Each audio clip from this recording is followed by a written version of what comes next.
President Biden has said that if China attacks Taiwan, the U.S. would defend them militarily. But given China's intense armed forces modernization, is that even possible? Joining me is Michael O'Hanlon. He's the Philip Knight Chair in Defense and Strategy at the Brookings Institution. Mike, welcome to the program. Thank you, Mimi. Nice to be with you.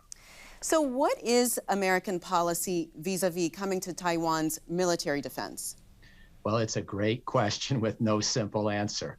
Maybe the easiest way to start is to say historically, we had such dominance over China, even around an island that's 100 miles from the Chinese coast and thousands of miles from our mainland and thousands of miles from our nearest naval base in Hawaii or even Guam.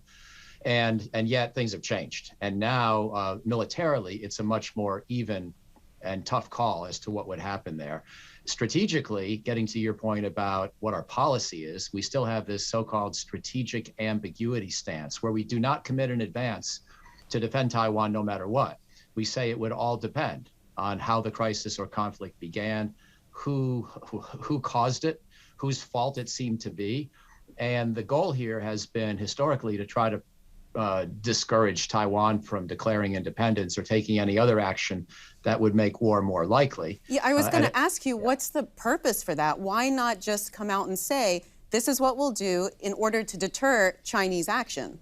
Well, historically, the reason has been what I just said, and it still has a certain applicability because many in Taiwan would like to be independent, and also they might judge the military balance differently than I do. They might acknowledge that China's getting stronger, but they might still think there's a window where the United States could defend them successfully or where China wouldn't think it's ready to attack. And if they declare independence during that window, they create a fait accompli. So that would be the concern. We would want to discourage that because we don't think that the odds of increased war, are worth the benefit here of Taiwan sort of resolving the issue once and for all and becoming independent. So it's dual deterrence, trying to deter two different parties, either one of them from starting a war. Many people think this is now an obsolete policy, however, given China's strength, and we better be more clear. But my point is, it's one thing to say what we would do, it's something else to do it.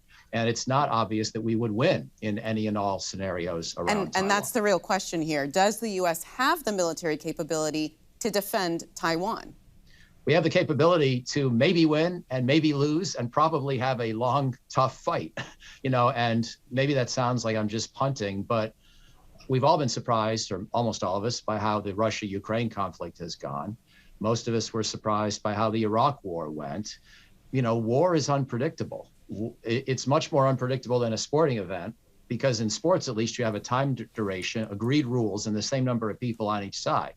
And you still get wildly, divergent outcomes with the same two teams playing different games. Here we're talking about, a kind of combat which obviously raises the greatest stakes for the parties, which involves technologies that often haven't been used before the same way because technology is always advancing, that can expand or contract in time duration or geography. So war is inherently an unpredictable business. And when the two parties are relatively evenly matched in terms of resources, that is even more the case. Now, we still outspend China 3-1 on defense. So you could say, well, isn't that a big U.S. advantage? Yes, to an extent. But we also have responsibilities, of course, in Europe and the broader Middle East. And so the China Western Pacific theater is really only one of our three main concerns. And if you look at it that way, it sort of makes the playing field more or less level in terms of resource expenditure by the two sides. Well, let me ask you specifically about a blockade. Could the U.S. break a Chinese blockade of Taiwan? I don't know. I've spent now 17,000 words, in other words, sort of a quarter of a book in a long article trying to assess that question. And I conclude that there are assumptions and scenarios by which the answer would be yes, other equally plausible assumptions and paths by which the answer might be no. A lot of it's going to depend on whose satellite network survives better and who's able to communicate better, because a lot of this is going to be, attacking ships, or keeping ships protected. And then, of course, our anti-submarine warfare capability would be crucial because China would probably use its submarines to try to attack merchant ships and maybe U.S. Navy ships in this kind of a scenario. But the waters around the Taiwan Strait, around the South China Sea, in this whole area are difficult. It's hard to know exactly how well we would do at finding those Chinese submarines. It's hard to know how well they would do at getting information to target ships from their own satellites and airplanes. And so when I play it out and make some plausible assumptions, but try to vary those assumptions, reflecting the uncertainty of the problem, I conclude that there's really no way to be sure who would win. How big of a defense budget is the Pentagon going to need to get to the point of China not even wanting to think about it? You just said, you know, we outspend them 3-1 already.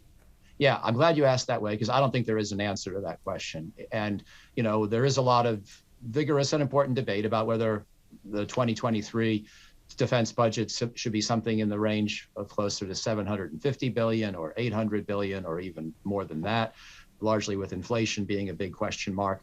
But I think even if we spend $1 trillion a year on our military, most of these core uncertainties would remain, and China might very well choose to spend more as well. They could. They're spending a smaller fraction of their gross domestic product on their military than we are. And so I think it's entirely doable for them to ramp that up. The main problem is the state of technology. It's not so much whether we outspend them 3-1, 4-1. It's that both sides have quiet submarines.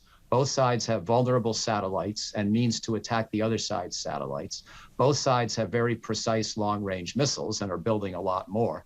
And so when you put all these things together and you integrate them into a complex, you know, kill chain that hasn't really been battle tested and can't really be battle tested the way it would be in an actual war, I think you just have too many inherent uncertainties. You can try to minimize and narrow those uncertainties. You can do a classified analysis. I don't think, though, that you could really be confident in predicting who's going to win. Really quick, Michael, is Taiwan worth it? Well, 23 million people is a lot of people, but it's nowhere near the preponderance of, you know, the populations of our major allies. They produce a lot of semiconductors, but over time we could diversify. I don't think that the fate of 23 million people is worth World War III or nuclear war. But I don't want to sell those people out either. So we're going to have to find some better deterrent posture that involves economics as much as military tools. Agreed. Michael, thank you so much for being on the program. Thank you, Mimi. Thanks for watching. If you enjoyed the video, give it a thumbs up and subscribe to our channel so you don't miss out on any future Government Matters interviews.